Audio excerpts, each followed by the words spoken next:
오늘부터 시작되는 유별난 새벽 기도를 앞두고 두 가지 사실을 먼저 말씀드리고 싶습니다. 하나는 거절당해 보셨습니까? 인생을 살면서 거절을 당해 보셨느냐는 거예요. 거절당함의 아픔을 극복하는 길이 있다는 것입니다. 출애굽기 6장 1절은 모세에게 임한 하나님의 말씀입니다. 그 말씀 속에서 바로에게도 거절을 당하고 자기 백성들에게도 거절을 당하는 참담한 상황에 처하여 몸과 마음이 지친 채로 하나님께 부르짖는 모세를 향한 위로와 격려를 주시는 하나님의 모습을 발견하게 됩니다. 지금 모세는 동족인 이스라엘의 해방을 위해 생명을 걸고 대제국 애굽을 지배하는 바로 왕에게 맞서고 있는 힘든 상황에 놓여 있습니다. 이럴 때 이스라엘 백성들은 당연히 자신들을 위해 애쓰는 모세를 위로하고 격려해야 옳았습니다. 430년 동안 노예로 소망 없이 살아왔던 그들이기에 그들을 위해 발벗고 나선 모세, 그것도 생명까지 담보하고 나선 모세에게 감사하고 응원하는 것은 당연한 일일 것입니다. 그런데 오히려 이스라엘 백성들은 그런 모세를 원망하고 비난하였어요.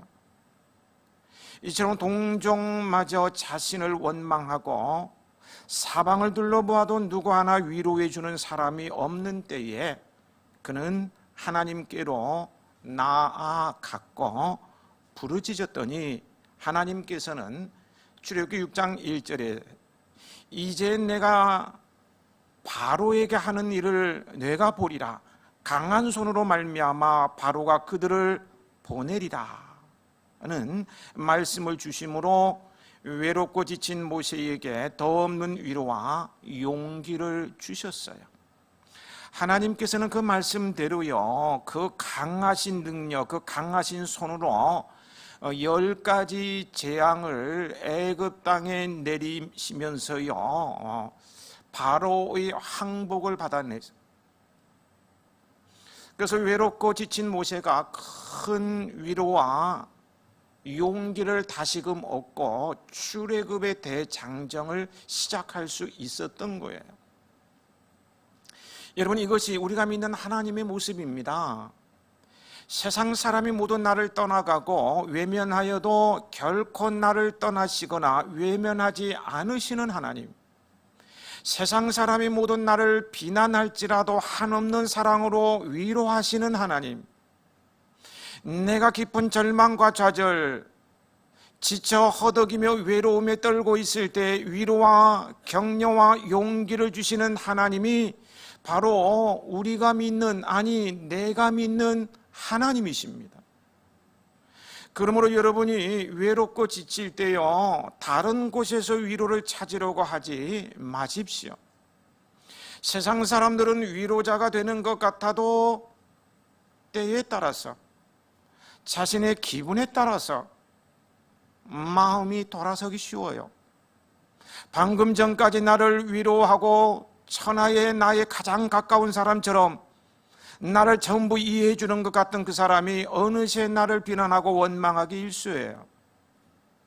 세상이 주는 위로는 순간적이고 언제 변할지 모르는 참으로 허무한 것입니다. 그러나 성도의 진정한 위로자가 되시는 하나님은 결코 변함이 없이 언제나 여러분 곁에서 여러분을 위로하는 위로자가 되실 것입니다. 코로나19 전염병이 오랜 시간 동안 계속되다 보니 지치고 힘들어하는 이들이 많은 것 같아요. 저 같은 경우도 멍 때리는 시간이 참 많았습니다. 창밖을 보면서 멍하니 좀 바보처럼 멍 때릴 때가 많았다는 거예요. 그렇다고 그 어디에도 무엇으로도 위로를 받을 수 있었습니까? 모세와 같이 그 상황에서 할 일은 하나님께 나아가는 거예요. 거기에는 세상이 줄 수 없는 참된 평안과 위로가 있어요. 하나님께서는요, 누구든지 자신에게 나아오는 자에게는 한이 없는, 담이 없는 말이에요, 위로와 격려를 주십니다. 거절하는 법이 없어요. 따라서 우리는 거절당함이 없어요. 그분 앞에서는 다시 시작할 수 있는 용기를 주셔요. 그런 하나님께 나아감으로 위로와 힘을 얻고 오늘도 승리하십시오. 유별난 새벽 예배는 이렇게 하나님께 나아가는 훈련, 나아가는 것을 체질화하는 그런 훈련이 될 수 있을 것입니다. 또 하나는 우리는 나 혼자 소외된 남은 자가 아니라는 것입니다. 열왕기상 18장에 보면 엘리야가 갈멜산에서요, 이방 선지자들과의 싸움에서 하늘의 불을 통해서 멋지게 물리쳤지만 악의 세력은 좀처럼 꺾일 줄 몰랐어요. 백성들은 하나님께로 완전히 돌아서지 않았고 아합 왕과 이세벨 왕비의 눈치를 슬슬 보면서 회색지대에서 머뭇거렸습니다. 아니, 하나님께서 하늘에서 불을 막 내리잖아요. 이 불이 내려와서 재물을 태우는 것을 보았고요, 엘리사가 하나님의 그 놀라운 능력으로 850명의 바알과 아세라 선지자를 죽이는 사건을 두 눈으로, 간접적으로 본 게 아니에요. 생중계를 통해서 본 것도 아니고 두 눈으로 직접 보면서도 눈치를 보면서, 왕비의 눈치를 보면서 회색 지대에 머무는 백성들의 그 모습 때문에 엘리사는 완전히 소외감을 느낀 거예요. 놀라운 기적을 베풀면서 그들을 끌어들이려고 했는데 회색지대에서 머뭇머뭇거리는 거예요. 반면에 그런 백성들의 모습을 보고 용기를 얻은, 저 정도면 다 하나님께로 돌아갈 줄 알았더니 하나님께로 돌아가지 않고 회색지대에서 눈치 보고 있는 백성들을 보고 용기를 얻은 이세벨이 엘리야를 내일 이맘때쯤 죽이겠다, 내일 이맘때 오기 전에 죽이겠다 라고 선포하자 엘리야는 광야로 도망쳐서 몸과 마음이 탈진한 채 하나님 앞으로 나아가 탄식했습니다. 하나님, 저 혼자만 남았습니다. 차라리 죽여주세요. 그럴만 하지 않습니까? 850명을 죽이고요, 하늘에서 불이 내리는 기적이 일어났는데도 아무도 나 몰라, 내 편이 없어요. 나 혼자 남은 거예요. 죽여주세요. 그때 하나님께서 말씀하셨어요. 내가 바알에게 무릎을 꿇지 않은 7,000명을 남겨두었다. 너는 혼자가 아니란다. 여러분, 몸과 마음이 탈진하고 더 이상 살고 싶은 의욕을 상실한 채 혼자 남아있는 것처럼 보여도요, 내 자신이 혼자가 아님을 믿으십시오. 아직도 하나님께서 남겨두신 신실한 사람들이 있어요. 언젠가 때가 되면 그를 만납니다. 너무 낙심하지 마세요. 하나님께서요, 신실한 사람을 남겨두셨고요, 최악의 경우에 남은 자가 없어도 하나님께서는 나와 세상 끝날까지 함께 계심을 잊지 마십시오. 중요한 것은요, 내가 주님을 떠나지 아니하고 남은 자가 되는 거예요. 남은 자가 되려면 어떻게 해야 할까요?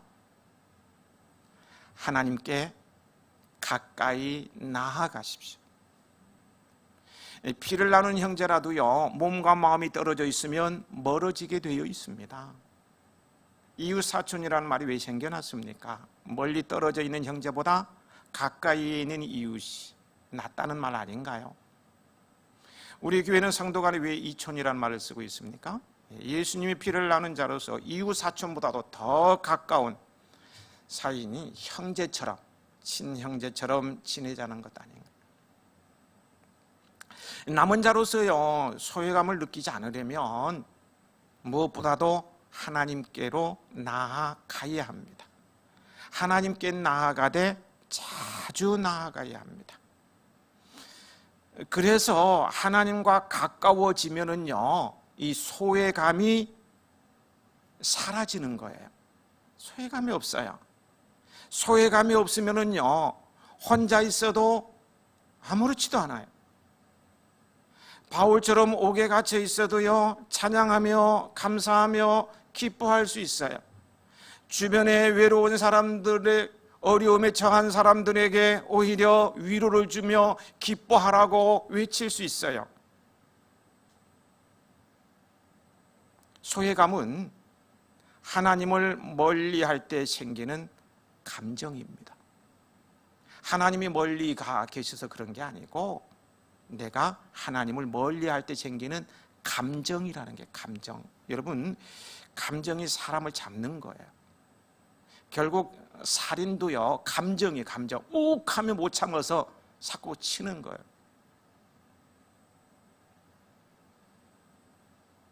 소외감은 하나님을 멀리할 때 생기는 감정이에요. 감정. 답은 나와 있어요. 하나님을 가까이 하면 되는 거예요. 외롭고 힘들 때 혼자 있지 말고 하나님을 가까이 하십시오. 아침에 잠에서 깨면 하나님께 나아가십시오. 사람 앞에 나가는 시간은 좀 더 줄이고 하나님 앞에 앉는 시간은 좀 더 늘리십시오. 어린 나이가 잠에서 깨어나면요, 눈을 막 비비면서 제일 먼저 엄마 아빠에게 오듯이요, 다른 방에 재워보세요. 눈 뜨자마자 눈 비비면서 엄마 아빠 하면서 막 달려오죠. 부모가 있는 방으로. 그렇게 오듯이 먼저 하나님께 나아가십시오. 요즘 제가 깊은 잠을 자지 못하면서요, 깨닫는 것이 하나 있는데요, 그것은 잠은 참 신비롭다는 거예요. 너무 신비롭다는 걸 새삼 깨닫게 돼요. 아무리 고달프고요, 이런저런 생각으로 인해서 막 슬프고 그래도요, 잠자고 나면은 몸이 가벼워지고 기분이 상쾌해져요. 안 그런가요? 너무너무 고달퍼. 일이 너무 많아. 아이고 힘들어. 이런 사람 저런 사람 만나고 안 좋은 얘기 듣고 그냥 마음이 너무 무겁고 그냥 며칠 갈 것 같은데 잠자고 나면은 언제 그랬는지 몸이 가벼워지고요, 기분도 상쾌해져요. 아무리 힘든 일을 하고 고민하고 슬퍼하다 푹 자고 나면 몸이 상쾌해지고 기분이 좋은 것을 보면서요, 좋아지는 것을 보면서 참 신비롭다, 이런 생각을 가졌어요. 그래서 하나님은 사랑하는 자에게 잠을 주신다고 하신 것 같습니다. 하나님은요, 이 신비한 잠을 통해서요, 그날 받은 어떤 상처, 필요 이런 것들 다 씻겨주시고요, 마음속에 가득 채워져 있던 온갖 잡동사니를 전부 청소해 주시고 빈 마음으로, 깨끗한 마음으로 만들어 주십니다. 그래서 하루의 첫 시간은 하나님께 나아가 하나님과 대화하기 가장 좋고요, 가장 유용한 시간이 됩니다. 내 영혼이 맑아 있을 때, 내 정신이 깨끗했을 때 영이신 하나님과 만나서 교제할 수 있는 가장 좋은 시간을 하나님께서는 밤 사이에 만들어 주신 거예요. 나와 좀 만나자고. 유별한 새벽 예배는 이런 훈련의 장이기도 합니다. 새벽마다 주님 앞으로 나아가 성경을 통해서 찾아오신 하나님은 어떤 분이시고 그분께서 나에게 무엇이라고 말씀하시는가를 묵상하면서요, 주님과 만남의 시간을 가질 수 있다면 너무너무 기다려지는 시간 아닌가요? 잠자다가도 벌떡 일어나서 막 달려오게 되지 않을까요? 그래서 새벽기도 안 나오시는 분 누구지? 한번 물어보게. 막 달려오고 싶은 마음 안 생길까요? 아침에 이슬과 함께 풀을 뜯게 되면 소가 튼튼해지듯이 말이에요. 아침 이슬이 마르기 전에 하나님께 나아가 깨끗한 마음으로 하나님께 예배하면 영혼도 건강해지고요. 어디서든 소외감을 느끼지 않으며 오래도록 남은 자가 됩니다. 어떻게 하는 것이 하나님께 나아가는 것입니까? 어떻게 하면 하나님께 나아가는 걸까요?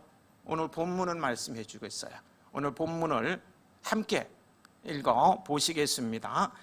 믿음이 없이는 하나님을 기쁘시게 하지 못하나니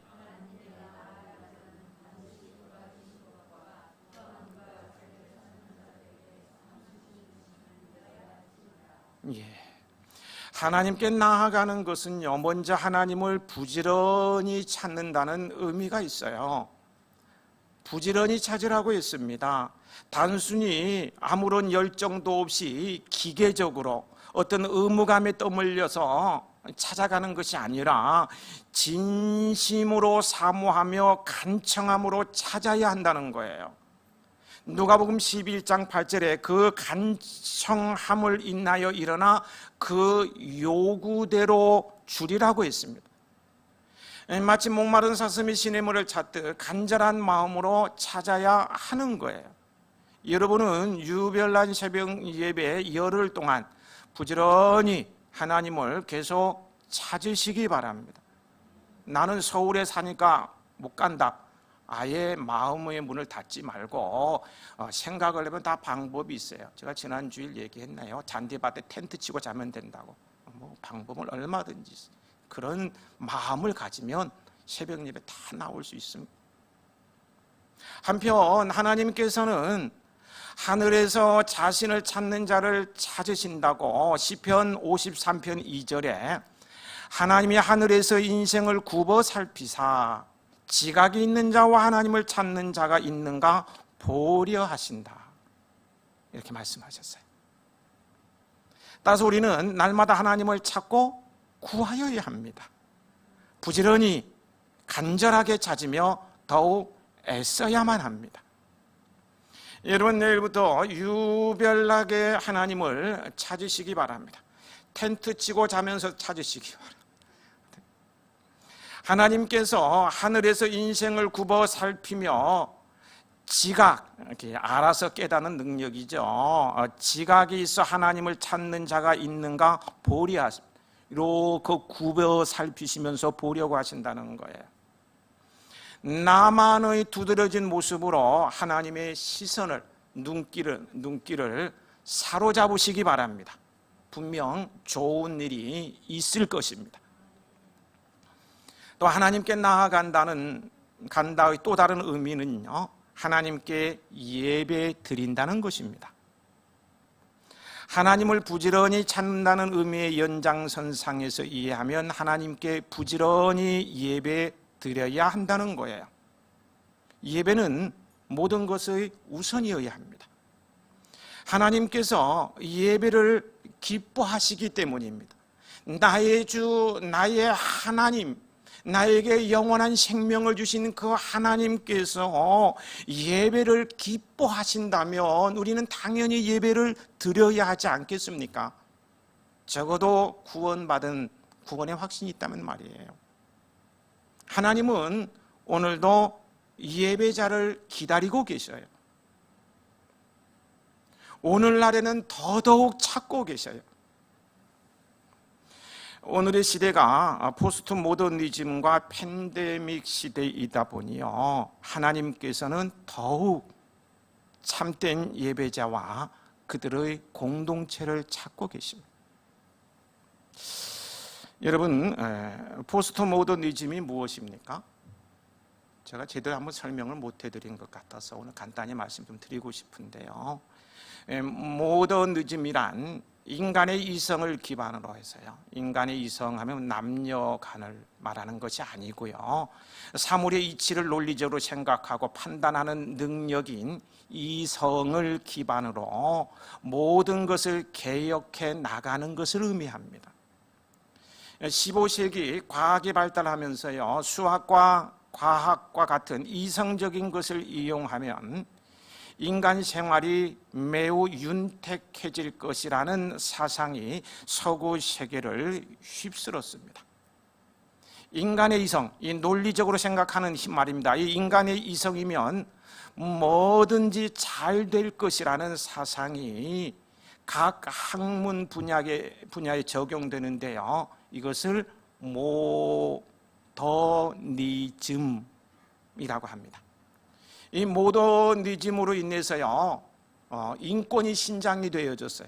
그래서 노예제도가 폐지되고요, 여권이 신장되고요, 참 좋은 세상이 되어서 인간적인 하나님의 형상을 따라 지음을 받은 자들이 정말 하나님처럼 서로 존중하는 그런 세상이 되어가고 있고요. 인권이 신장되고 또 문화가 발달되어서 안락한 생활을 할 수 있게 돼요. 얼마나 문화가 과학이 발달돼서 요즘 정말 좋은 세상 아닙니까? 비행기 타고 세계 일주하죠. 핸드폰 하나면 모든 거 다 볼 수 있죠. 뭐 냉장고 지금 24시간 다 먹을 수 있죠. 다 자동차 가지고 있어 어디든지 다 날아갈 수 있죠. 너무 좋은 세상.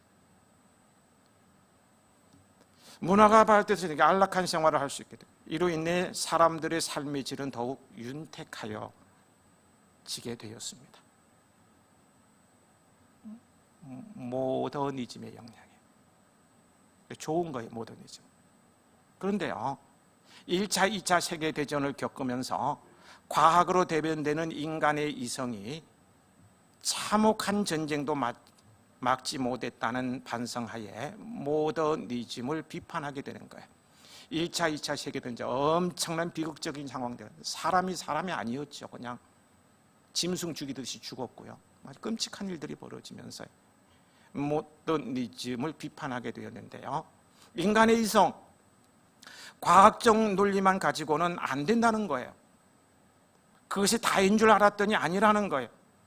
모든 것을 개혁해 나가자는 모더니즘의 뜻은 그대로 살리되 인간의 이성, 과학적 논리뿐만 아니라 감정이나 비논리 등 그 어떤 것이라도 다 몽땅 받아들이자라는 기치로 대두된 것이 포스트 모던입니다. 이 단어는요, 프랑스 철학자인 장 프랑소와 리오타라는 사람이 1970년대에 포스트 모던적 조건이라는 책을 쓰면서 이 포스트 모던이라는 단어가 알려지기 시작을 했습니다. 요즘은 책들이 많이 나와 있죠. 책 읽는 카페에 가보면 포스트 모더니즘과 관련된 책 한 권을 제가 이렇게 대여해 놓았습니다. 보시면 좀 도움이 되지 않을까 생각을 해봅니다. 이 종교적으로요, 포스트 모더니즘은 어떤 영향을 끼치고 또 있는가 하면은요, 하나의 원리, 진리라고 할 수 있는데 하나의 원리를 인정하지 않고 모든 다양성을 끌어안는 다원주의적 속성을 주장하게 된 거예요. 다원주의란 개인이나 집단이 저마다 갖고 있는 어떤 가치관, 이념, 추구하는 목표 등이 서로 다를 수 있는 것입니다. 다를 수 있다는 거예요. 그거 다 인정하는 거예요. 따라서 포스트 모더니즘 시대는요, 내가 원하는 것, 내가 선택하는 것, 내가 옳다고 생각하는 것을 진리다, 이 진리로 주장할 수 있는 환경이 조성이 되어져서요, 이제는 절대 진리인 복음이 도전을 받고 있고요, 성서적 가치관이 무너지고 있어요. 사람을 남자와 여자로 창조되었다는 진리가 거센 도전에 직면했고요, 남녀만의 결혼이 부정되기에 이르러서요, 남자끼리 여자끼리 결혼하는 세상이 되었어요. 구원의 길도 다양해야 된다는 거예요. 오직 예수 그리스도만이 아니라는 겁니다. 석가모니도 되고 마호멧도 되고요, 여러분 앞에서 있는 현경호도 진리가 되고 구원의 통로가 될 수 있는 거예요. 무서운 세상이에요. 예수 그리스도만이 구원의 주라고 주장하는 기독교는 자기들밖에 모르는 독선주의자, 이 보편적인 사람들의 생각을 받아들이지 못하는 편협한 독선주의자, 거세게 도전을 받고 있습니다. 우리 인생들을 포함한 온 우주 만물의 경배를 받으실 분은 오직 하나님 한 분뿐이라는 유일신 사상은 현대에는 맞지 않은 구닥다리 냄새 팍팍 나는 논리라는 거예요. 참 가슴 아픈 현실이 아닐 수 없습니다. 너무너무 가슴이 미어져요. 마지막 때가 다가오는 것을 직감한 사탄의 거대한 공격, 자기 수하에 있는 모든 것들을 그냥 총동원하여서 마지막 발악을 하고 있는 게 아닌가, 그런 생각이 팍팍 듭니다. 성서적 가치관이 무너지고요, 예수 그리스도만이 유일한 구원의 길이라는 진리가 부정되고, 유일한 하나님이 배척되는 이 시대를 하나님께서 하늘에서 굽어 보시면서 얼마나 마음 아파하시겠어요. 한편으로는 인간 지은 것을 후회하지 않으실까요? 참 괘씸한 놈들이라고 화도 내실 것 같아요. 저 같으면 화부터 낼 것 같아요. 많이 마음 아파하실 것 같아요. 그래서 이 시대에 하나님은 더욱 참된 예배자와 그들이 예배하는 공동체를 찾고 계셔요. 안 찾을 수가 없어요. 교회가 타락하고 있는데요. 우리가 바로 참된 예배자요, 그 공동체가 되자는 것이 유별난 새벽 예배를 드리는 이유 중에 하나입니다.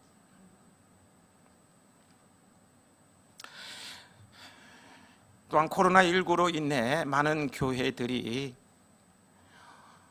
온라인 예배를 드리고 있습니다. 저희도 실시간으로 이렇게 오프라인으로 예배를 드리고 있는데요, 이 온라인 예배에 대해 지금까지도요 갑론을박이 이어지고 있습니다. 교회마저 진영 논리에 휩싸여서 서로 싸우고 막 저주까지 하더라고요. 이게 무슨 짓인지 모르겠어요. 정말 너무 힘들어요, 그런 거.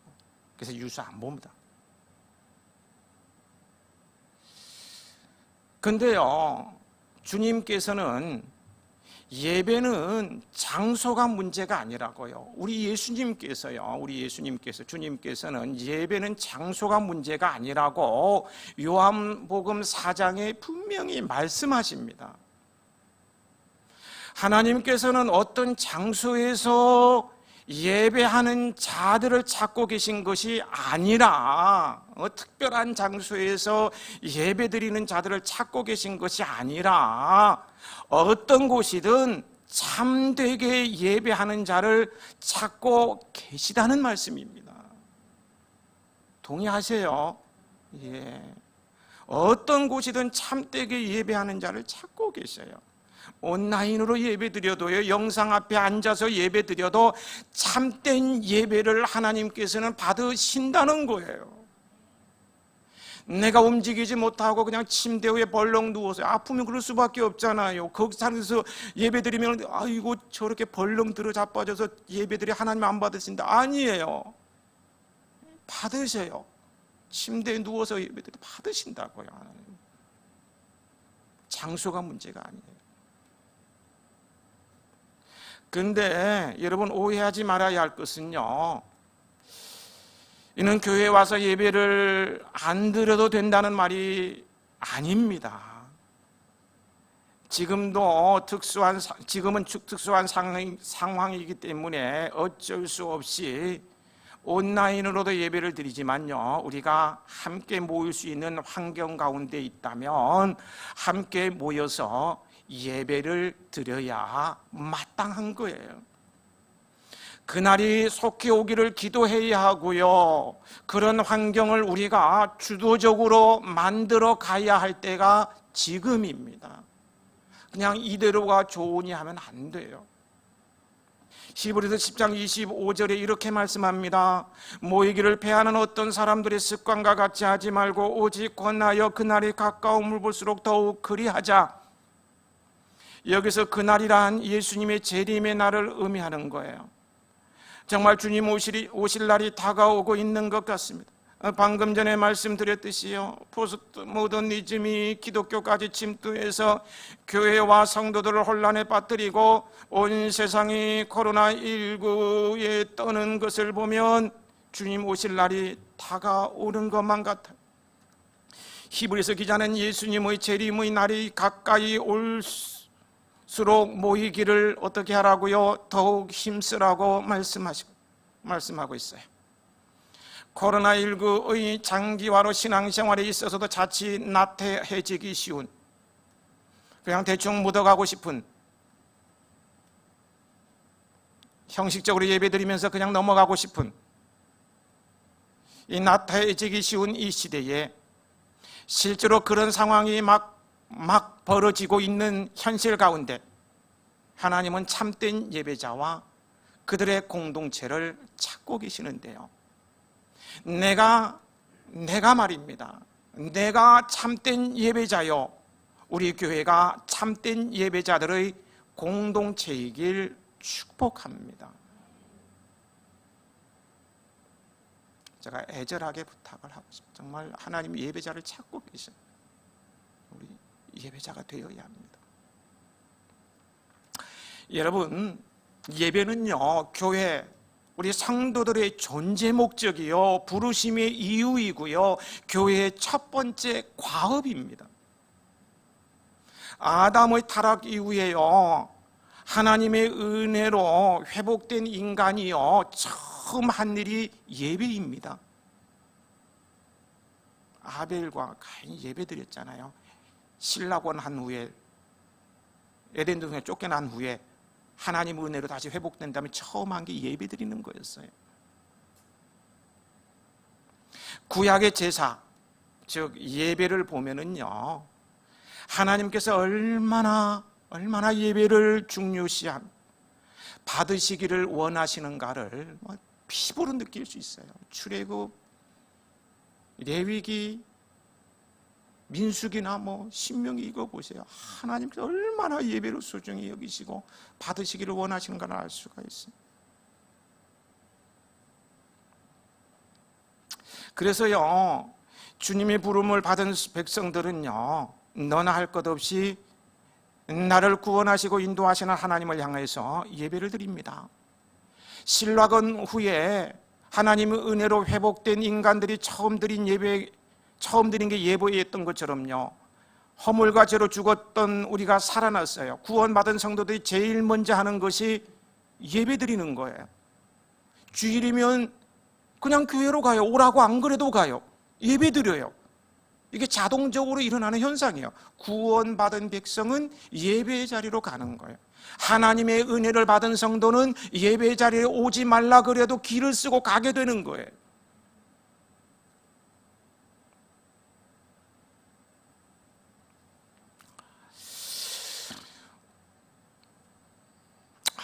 하여튼 예배 잘 드려야 됩니다. 우리 하나님은 예배를 중요시하고요, 예배 받으시기를 너무너무 원하고 계십니다.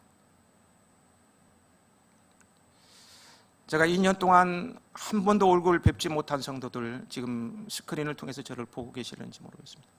보고 싶습니다. 정말 보고 싶어요. 사랑합니다. 주의 신에서 한번 뵀으면 좋겠어요.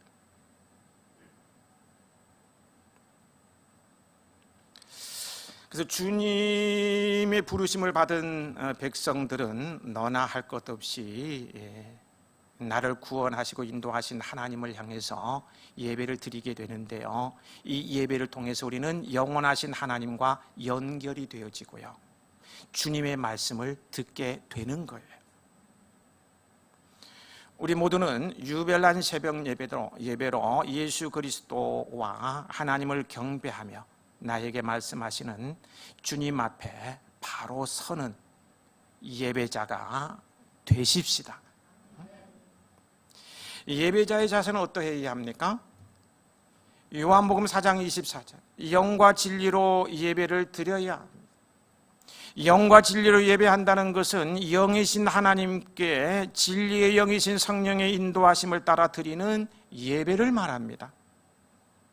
거기에는요, 예수를 그리스도로 인정하는 신앙 고백과 회개와 감격의 감사와 찬양과 순종이 따릅니다. 이것이 영과 진리로 드리는 예배입니다. 예배자는 반드시 두 가지 사실, 즉 하나님이 계신 것과 그 하나님께서 하나님을 찾는 자에게 상 주시는 이심을 믿어야 합니다. 믿음의 예배를 드려야 한다는 거예요. 먼저는 하나님은 내가 예배드리는 그 장소에서 나를 기다리고 계시다는 사실을 믿어야 하는 것이에요. 이것을 믿으면은 반드시 오게 되어 있어요. 믿지 않으니까 안 오는 거죠. 내 부모님이 분당에 살고 계셔요. 근데 아프대요. 보고 싶다면 여러분 달려갈 거예요. 가지 말라고 붙잡아도 내 오늘 가서 찾아뵙지 못하면 다시 못 뵐 수도 있어요. 길을 쓰고 갈 거예요. 꼭 계시니까 가는 거예요. 나에게 새 생명을 주신 하나님께서, 나를 자녀라고 불러주신 그 주님께서 나를 부르시고 계시는데, 성전에 계시는데 이 믿음이 있으면 가게 되는 거예요. 오게 되는 거예요. 믿음이 있을 때 우리는 주저하지 않고 어떤 난관, 장애도 극복하게 되는 것입니다. 또한 상 주신다는 것을 믿어야 합니다.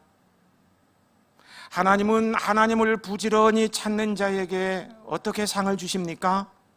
잘 들어보세요. 어떻게 상을 주시는지. 하나님을 찾을 수 있도록 자신을 나타냄으로 상을 주셔요. 그래서 하나님을 찾는 자는 하나님을 만나는 거예요. 인격적으로 그리스도의 은혜 속에 들어올 수 있도록 허락하심으로 상을 주셔요. 탕자에게 그러셨듯이 그들에게 자녀됨의 은총을 베푸심으로 상을 주셔요. 아멘은 아무도 안 하시네. 영적으로나 세상적으로나 그들이 필요한 모든 것을 보살펴 주심으로 상을 주셔요. 그들을 천국에 데려가심으로 그들이 하나님의 은혜의 놀라운 풍성함을 마음껏 느끼면서 영원토록 지내게 하심으로 상을 주셔요. 이 상 주신다는 것을 유별난 새벽 예배대로 적용하면 업하신다는 말입니다. 업에는 다시 시작한다, 일어서다, 회복하다, 꿈을 이루다 등등의 의미가 있지요. 새벽 예배에 참석하면 회복에 되어지고요, 다시 시작하게 해주시고요, 다시 일어서게 해주시고요, 꿈을 이루게 해주신다는 거예요. 이것을 상으로 주시는 것입니다. 새벽 예배 업 노트에 보면은 나에게 업은 무엇인가 라는 칸이 있어요. 보셨어요? 거기에 믿음으로 빽빽히 채우시기 바랍니다. 믿음의 사람 벌써 채워 놓았을 거예요. 그러면 열흘 동안 그 채우는 것을 가지고 나와서 기도하는 거예요. 믿음으로 하나님께서 상으로 주실 줄 믿습니다. 우리의 예배는 믿음의 예배이어야 합니다. 믿음이 없이는 하나님을 기쁘시게 할 수 없습니다. 그런데 하나님을 기쁘시게 해서요, 하나님께서 기뻐하시면 시편에 보니까 내 마음의 소원을 들어주신다고 했어요. 참된 예배자로 주님 앞에서는 여러분들이 되시길 축복합니다. 제가 흥분해서 설교가 좀 길어져서 아직 끝날 때 멀었는데 좀 계속 달려가도 되겠습니까? 예, 감사합니다. 이제 말씀을 마무리 지으면서요, 하나님은 예배에 우선순위를 두는 예배자를 보호하시고 복 주신다는 사실을 미약하지만 저의 경험을 통해서 다시 한번 말씀드리고 싶습니다. 제가 청소년 시절부터 새벽 예배를 들었다고 종종 말씀을 드려서 한 번 들으면 100번이 아니고 101번이 될 것 같기도 해요. 많이 드렸습니다. 그런데 이런 사연이 있습니다. 새벽 예배를 드리게 된 사연. 이 또한 말씀드린 바가 있는 것으로요, 극단적인 얘기는 하지만 저를 포함한 단짝 친구 셋이 있었습니다. 얼마나 친했는가 하면은요, 당시에는 동성애란 말이 생소한 단어라고 할 정도로 잘 쓰지 않는 말이었는데 동성애 한다는 오해를 받을 정도로 너무 가까이죠. 화장실도 늘 같이 가고 막 같이 돌아다니죠. 이 세 친구가 한 집에 모여서, 한 친구 집에 모였어요. 밤을 새가면서 얘기도 나누며 방송도 듣고 이것저것 하다가, 저는 교회 다니면서 특별한 은혜가 있었는 건 기억은 안 나는데, 하여튼 새벽 예배 시간이 되어서 비가 쏟아지고요, 천둥 번개가 치는데도 그 친구의 집에서 나왔습니다. 친구들은 저를 말리지 않았어요. 그 친구의 집에서 교회까지 걸어서 간다는 것은 만만치 않는 거리인데다가요, 으슥한 골짜기를 건너야 했고요, 당연히 교통수단은 없었습니다. 마치 무엇에 홀린 사람처럼 그 칠흑 같은 어둠, 비바람 치는 밤, 번개 천둥 치는 밤을 헤치고 나홀로 걸어 교회로 갑니다. 남은 두 친구는 계속 얘기하면서요, 한 친구는 이어폰을 귀에 꽂고 음악을 듣다가 그 이어폰을 통해서 들어온 벼락에 맞아서 감전되어서 그 자리에서 새카맣게 타서 죽고 말았어요. 그런 친구의 모습을 본 또 한 명의 친구는 기절을 하고 말았습니다. 깨어나기는 했는데 평생 트라우마가 있는 거예요. 새벽 예배를 마치고 나오려는데 저를 찾아온 사람들이 있어요. 이런 일이 벌어졌다. 깜짝 놀랐어요. 그 친구들에겐 미안하지만은요, 저는 저 혼자 살고자 빠져나온 것이 되고 말았습니다. 그 친구들도 워낙 저랑 친했기 때문에 교회 몇 번 나오긴 했지만 교회 제대로 다니지는 않은 친구들이었습니다. 저 혼자 살고자 빠져나온 꼴이 되고 만 거예요. 근데 하나님 앞에서 생각해 보면은요, 이보다 더 큰 은혜가 어디에 있겠습니까? 어디에 있겠느냐는 거예요. 같이 있었으면요, 분명히 이어폰은 제가 꽂았을 거예요. 제가 욕심이 많아서 그런 걸 안 줘요. 내가 빼서 막 꽂았을 텐데, 그러면 내가 어떻게 됐을까? 생각해 보면요, 은혜가 너무 커요. 그날 이후 동네 사람들, 그 친구 부모님들은 저를 다르게 보기 시작했습니다. 쟤는 교회 다니는 애라고만 아는데 뭔가 좀 다르다. 하나님이 계신지는 모르지만 막 함께하는 사람 같다. 이런 시선으로 바라보고 대우하기 시작했습니다. 어떻든 간에요, 그런 큰 은혜를 받고 나니까 새벽제단을 안 쌓을 수 없는 거예요. 그렇게 놀라운 은혜를 주신 주님께서 성전에서 나를 기다리고 계시다고 생각하니까 새벽이 일어나면 성전을 향해서 나아가게 되는 거예요. 그리고 내가 잠자다가 무슨 일이 생기면 어떻게 일어나서 교회에 가야지 하고는 벌떡 일어나서 교회로 달려가게 되는 거예요. 그러면서 오늘에 이르게 되었습니다. 책에서 읽었는지 어디 들었는지 잘 모르는데요, 그런 얘기가 있어요. 신앙심이 좋으신 분이 염소를 키웠는데요, 그 가운데 가장 아끼던 흰 염소가 고삐가 풀리는 바람에 도망을 가버린 거예요. 잃어버린 거예요. 아무리 찾고 다니고 찾지를 못해서 전전긍긍하는데 보니까 예배 시간이 된 거예요. 수요일 저녁 예배 시간이 되어서 그래도 예배를 먼저 드려야지 하고는 염소 찾는 것을 포기하고 예배를 드리고 집에 와봤더니 우리의 이 하얀 염소가 와 있더라는 거예요. 그러면서 예배의 우선순위를 두면 하나님께서 책임져 주신다, 이런 말을 하더라고요. 그렇습니다. 하나님은 예배의 우선순위를 두는 자를 보호하시고 복 주세요. 믿음의 조상인 아브라함은요, 저는 예배자라고 말하고 싶어요. 이사를 가든 피난을 가든 잘 되든 힘들든 무엇을 하든 어떻든 하든 무조건 예배 먼저 드렸습니다. 성경을 읽어보세요. 완전한 예배자예요. 그래서 복을 받은 것 같아요. 하나님께서 철저히 보호해 주셨고요. 여러분, 예배는 양보하고 그런 것이 아닙니다. 모든 것에 우선이어야 하며 반드시 드려야 합니다. 예배에 성공해야 인생 성공이 따라오는 거 맞아요. 우리의 모든 예배를 받으시기에 합당하신 하나님께 진리의 영이신 성령의 인도하심을 따라 예배하는 여러분들에게 주님의 은복이 함께 하시길 축복합니다. 믿음이 없이는 하나님을 기쁘시게 하지 못하나니 하나님께 나아가는 자는 반드시 그가 계신 것과 그가 자기를 찾는 자들에게 상 주시는 이심을 믿어야 할지니라.